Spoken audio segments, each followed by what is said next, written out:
मदरसों के नाम पर फर्जीवाड़ा करने वाले पिछले साल से योगी सरकार की रडार पर हैं, क्योंकि पिछले साल असम में कुछ मदरसों पर बुलडोजर चलाकर उन्हें ध्वस्त कर दिया गया था, क्योंकि यहां गैर कानूनी गतिविधियों को अंजाम दिया जा रहा था, यहां आतंकियों को पनाह दी गई थी। इस मामले को देखकर यूपी की योगी सरकार भी एक्शन में आई और आदेश दे दिया इन मदरसों के सर्वे का। सर्वे हुआ और कई चौंकाने वाले तथ्य सामने आए। यूपी में करीब 15,000 मदरसे चलते मिले। इन 15,000 में से 8,000 से ज्यादा मदरसे गैर मान्यता प्राप्त मिले। इन गैर मान्यता प्राप्त मदरसों में देश का सबसे बड़ा शिक्षण संस्थान इस्लामिक शिक्षण संस्थान भी शामिल है, जिसका नाम है दारुल उलूम। लेकिन अब जो खबर आई है वो इससे भी ज्यादा चौंकाने वाली है। इन 8,000 मदरसों में से 4,000 से ज्यादा मदरसे ऐसे मिले हैं जो विदेशी फंडिंग पर चल रहे थे और इस फंडिंग का ये लोग ब्यौरा नहीं दे पाए। तो ऐसे में सवाल उठ रहे हैं कि विदेशी पैसा शिक्षा के लिए इस्तेमाल किया जा रहा था या फिर इस पैसे से कोई और खेला खेला जा रहा था। आज बात इसी पर करेंगे। नमस्कार, एनएमएफ न्यूज देख रहे हैं आप। मैं हूं आपके साथ अभिषेक पुंडीर। यूपी में जितने भी मदरसे चल रहे हैं, सबके संचालकों का कहना है कि मदरसे ज़कात पर चल रहे हैं, मतलब समाज से जो दान मिलता है उससे ही ये मदरसे चल रहे हैं। मदरसे उस पैसे से चल रहे थे। लेकिन सवाल यहाँ भी ये है कि मदरसे यूपी के हैं, लेकिन इन्हें चंदे के नाम पर जो रकम मिल रही है वो महाराष्ट्र, बंगाल, बिहार, तेलंगाना, मध्य प्रदेश से मिलती रही है। तो पहला सवाल तो यही है कि यूपी में दूसरे प्रदेशों से पैसा क्यों आ रहा है? क्या इन प्रदेशों में मदरसे नहीं हैं जो ये लोग यूपी के मदरसों में पैसा भेजते हैं? क्या यूपी के रास्ते कोई साजिश रची जा रही है या किसी साजिश को, बड़ी साजिश को अंजाम देने की कोशिश है? और उसके ऊपर भी विदेशों से पैसा आना गहरी चिंता का विषय है। यूपी के 4,000 मदरसों में विदेशी फंडिंग की बात सामने आई है। अगर आपको याद हो तो पिछले साल मदरसों के सर्वे के आदेश दिए गए थे, जिसमें 8,441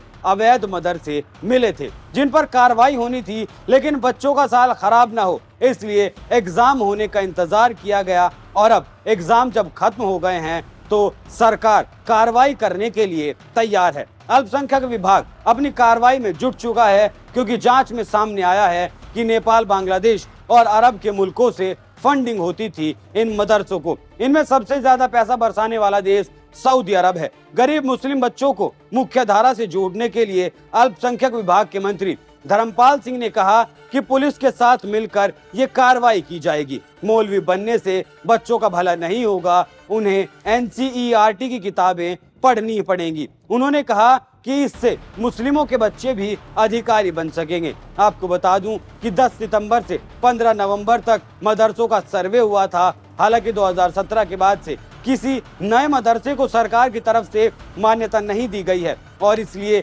नहीं दी गई क्योंकि मदरसों से अक्सर गैर कानूनी गतिविधियों की खबरें आती थी।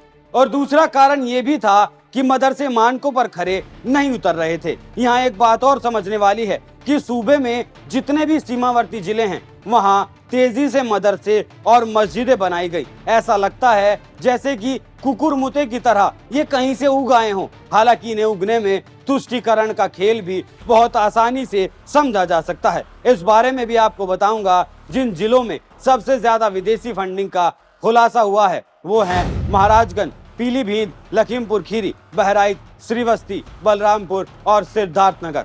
यहाँ के मदरसों के पास कागजात ही नहीं हैं जो ये बता सके कि इनके पास आखिर पैसा आया कहां से। तो ऐसे में क्या समझा जाए? ये फर्जीवाड़ा नहीं कहा जाएगा तो फिर क्या कहा जाएगा? लेकिन कुछ लोग समझने को तैयार नहीं हैं। हो सकता है कि नियत में खोट हो, जबकि प्रधानमंत्री मोदी भी कह चुके हैं कि वो चाहते हैं कि मुस्लिम बच्चों के एक हाथ में कुरान हो तो दूसरे हाथ में कंप्यूटर हो, तभी देश विकास की राह पर चलेगा और तभी ये समाज भी देश के विकास में सहभागी बन सकेगा। हालांकि सरकार की तरफ से आदेश भी जारी किया गया था कि दीनी तालीम के साथ साथ यहाँ के बच्चों को एनसीईआरटी की किताबें भी पढ़ाई जाएं। इस आदेश को कुछ मदरसों ने तो माना, लेकिन कुछ ने नहीं माना। और क्यों नहीं माना वो भी आपको बताने की जरूरत नहीं है। योगी सरकार में मंत्री दानिश आजाद का भी ये कहना है कि आज दीनी तालीम के साथ साथ मदरसे में आधुनिक शिक्षा को भी एक अंग बनाया गया है, ताकि मुस्लिम नौजवान जो एक साधारण परिवार से आता है और मदरसे में पढ़ता है, उसे अच्छी नौकरी मिल सके, उसका जीवन बेहतर बन सके। क्योंकि एक मुस्लिम बच्चा सिर्फ दीनी तालीम हासिल करता है तो वो क्या बनेगा? मौलाना बन सकता है, फतवे जारी करने वाला मुफ्ती बन सकता है, हद से हद मदरसे में ही पढ़ाने वाला एक अध्यापक बन सकता है। इनमें उसने अपने समाज में तो उसका योगदान हो सकता है, लेकिन देश के विकास में उसे देश की विकास को मुख्य धारा में ले जाने के लिए उसका कोई योगदान नहीं होगा। उसका योगदान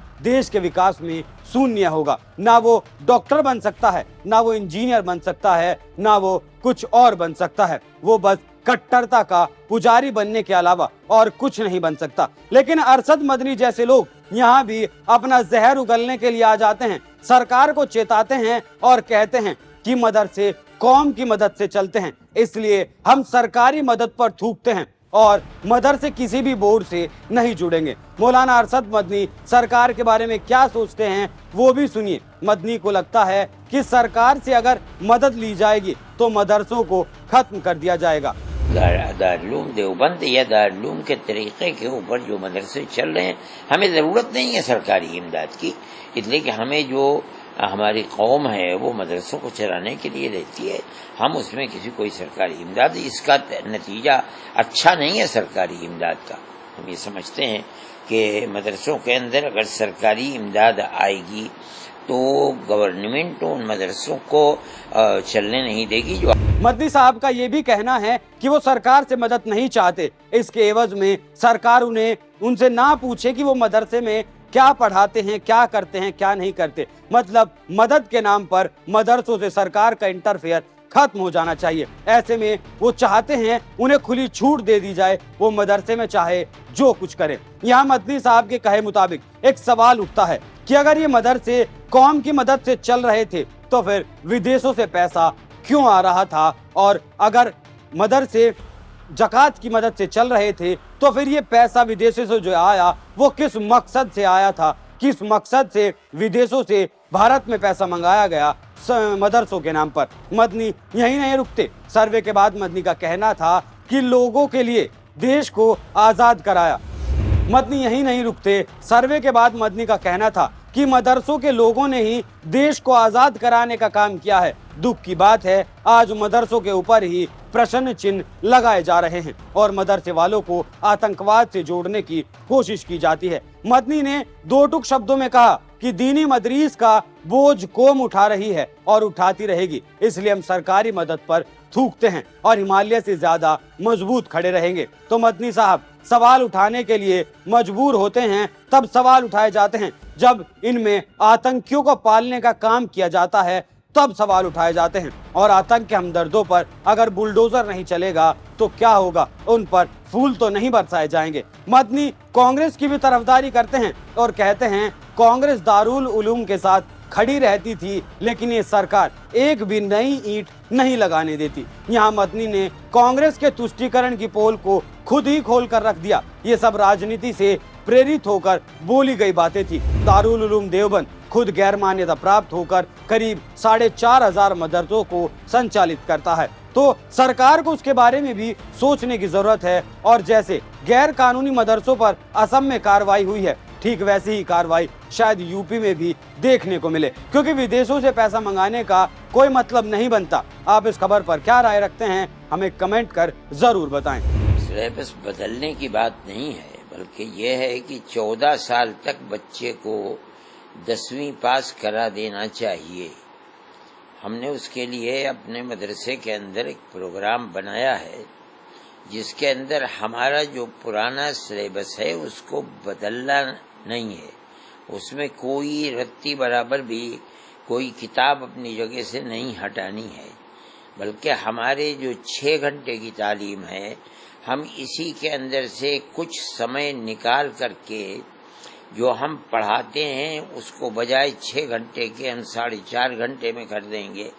अपने वक्त और समय के अंदर से 1.5 घंटा और 1.5 घंटा बाद में ले करके इसको, हमारे घंटे 60-60 मिनट के हैं, हम इसको 45-45 मिनट के घंटे बना देंगे और बना करके हम अपनी तालीम के साथ साथ 10वीं तक पहुंचाने के लिए बच्चे को लेकर के चलेंगे। हमारा अपना अरबी और धार्मिक सिलेबस है, उसके अंदर न कोई किताब की कमी होगी, न उसके अंदर हम किसी और तालीम को इसके अंदर दाखिल करेंगे। हमारा ये प्रोग्राम है।